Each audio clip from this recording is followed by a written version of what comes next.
क्यों हनुमान जी ने भीम को दिए थे अपने 3 बाल?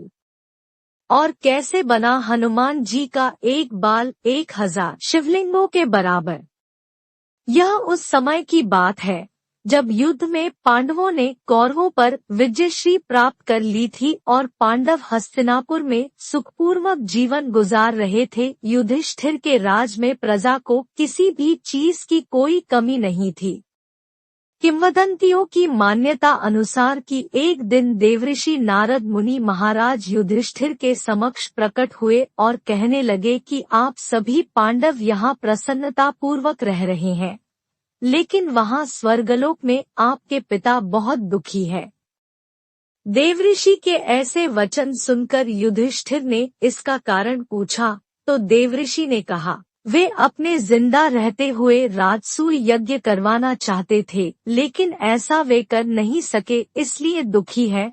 महाराज युधिष्ठिर, आपको आपके पिता की आत्मा की शांति के लिए यह यज्ञ करवाना चाहिए। नारद जी के ऐसे वचन सुनकर युधिष्ठिर ने अपने पिता की आत्मा शांति के लिए राजसूय यज्ञ करने की घोषणा की। इसके लिए उन्होंने नारद जी के परामर्श पर भगवान शिव के परम भक्त ऋषि पुरुष मृगा को आमंत्रित करने का फैसला लिया। ऋषि पुरुष मृगा जन्म से आधे पुरुष शरीर के तथा नीचे से उनका पैर मृग का था, लेकिन वे कहाँ रहते थे यह किसी को पता नहीं था। ऐसे में युधिष्ठिर ने उन्हें ढूंढकर यज्ञ में आमंत्रित करने के लिए भीम को इसकी जिम्मेदारी सौंपी। भीम अपने बड़े भ्राता की आज्ञा का पालन करते हुए ऋषि पुरुष मृगा को खोजने निकल पड़े। खोजते खोजते वे घने जंगलों में पहुंच गए। जंगल में चलते वक्त भीम को मार्ग में हनुमान जी दिखाई दिए, जिन्होंने भीम के घमंड को चूर किया। यह कथा तो आपको मालूम ही है, भीम भी पवन पुत्र है, इस नाते भीम हनुमान जी के भाई हुए। भीम ने लेटे हुए हनुमान जी को बंदर समझकर उनसे अपनी पूंछ हटाने के लिए कहा। तब बंदर ने चुनौती देते हुए कहा कि अगर वह उसकी पूंछ हटा सकता है तो हटा दे, लेकिन भीम उनकी पूंछ हिला भी नहीं पाए। तब जाकर उन्हें एहसास हुआ कि यह कोई साधारण बंदर नहीं है, यह बंदर और कोई नहीं बल्कि हनुमान जी थे। भीम ने यह जानकर हनुमान जी से क्षमा मांगी।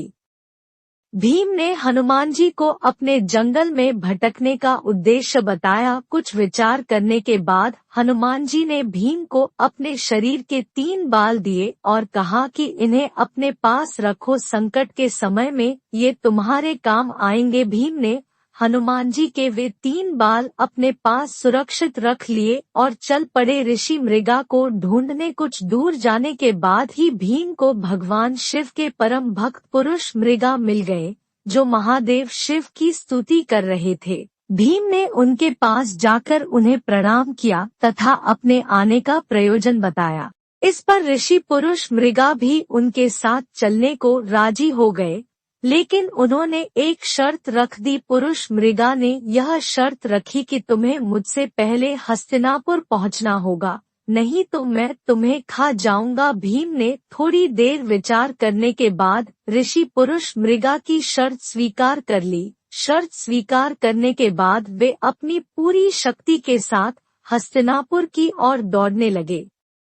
बहुत दूर तक भागते भागते भीम ने जब पीछे की ओर यह जानने के लिए देखा कि ऋषि पुरुष मृगा कितने पीछे रह गए हैं, तो उन्होंने पाया कि ऋषि तो बस उन्हें पकड़ने ही वाले हैं। यह देख भीम चौंक गए और घबराकर अपनी पूरी शक्ति के साथ शीघ्रता से भागने लगे, लेकिन हर बार पीछे देखने पर उन्हें ऋषि मृगा उनके बिल्कुल पास नजर आते थे। भागते भागते तभी भीम को हनुमान जी के दिए उन 3 बालों की याद आ गई। हनुमान जी ने कहा था कि संकट काल में ये तुम्हारे काम आएंगे। भीम ने उनमें से एक बाल दौड़ते दौड़ते जमीन पर फेंक दिया। वह बाल जमीन में गिरते ही लाखों शिवलिंगों में परिवर्तित हो गया। भगवान शिव के परम भक्त होने के कारण ऋषि पुरुष मृगा मार्ग में आए प्रत्येक शिवलिंग को प्रणाम करते हुए आगे बढ़ने लगे। इसके चलते भीम को दूर तक भागने का मौका मिल गया। कुंती पुत्र भीम लगातार भागते रहे। फिर जब भीम को लगा कि ऋषि अब फिर से उन्हें पकड़ ही लेंगे तो उन्होंने फिर से एक बाल गिरा दिया और वह बाल भी बहुत से शिवलिंगों में परिवर्तित हो गया। इस प्रकार से भीम ने ऐसा 3 बार किया।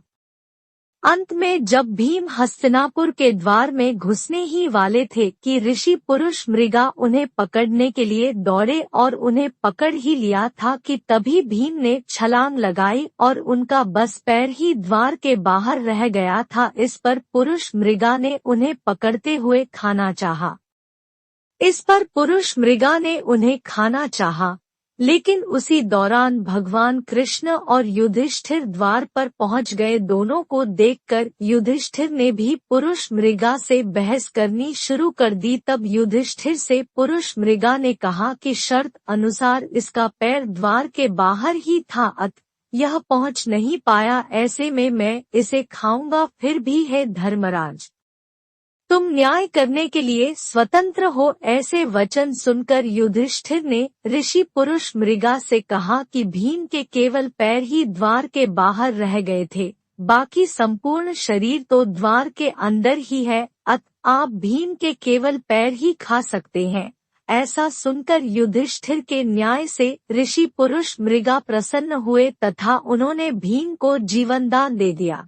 इसके बाद ऋषि ने यज्ञ संपन्न करवाया और सबको आशीर्वाद भी दिया। ऐसी ही वीडियो क्लिप चैनल को सब्सक्राइब करें और वीडियो को लाइक करें। कमेंट बॉक्स में अपनी राय दें। वीडियो देखने के लिए धन्यवाद।